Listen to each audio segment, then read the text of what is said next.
Title: The Last Embrace of Mark Antony.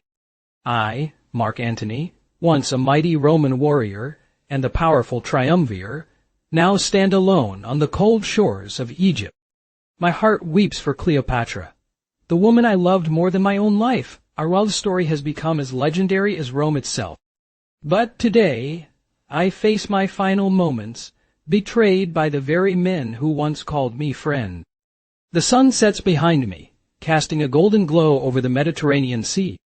It's a sight I have seen countless times before, but today it seems to hold a different meaning. The sea, usually a symbol of life and prosperity, now represents an endless expanse of sorrow and despair. My heart, once filled with love for Cleopatra, is now heavy with the burden of betrayal. I remember the day I first met her, the Egyptian queen. Her beauty took my breath away, but it was her spirit that truly captivated me. We shared a bond that transcended borders and politics. Our love story became a beacon of hope amidst the chaos of Rome. But alas, our happiness was not meant to last. The Roman Senate, jealous of our power and influence, conspired against us. They sent their best assassins to Egypt under the guise of peace envoys. I should have seen it coming, but my love for Cleopatra blinded me. When I discovered the truth, it was too late.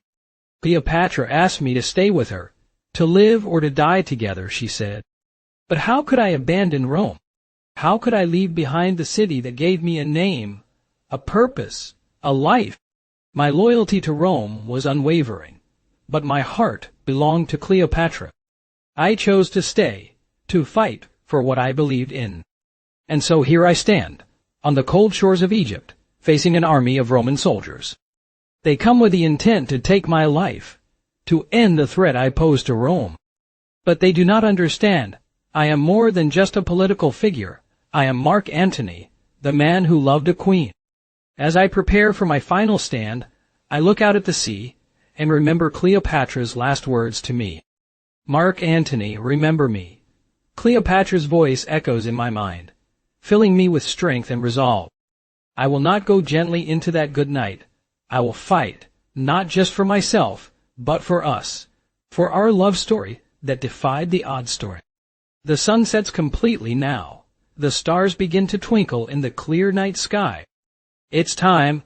I take a deep breath and step forward, ready to face my fate. I am Mark Antony, the man who loved a queen, and I will not be forgotten.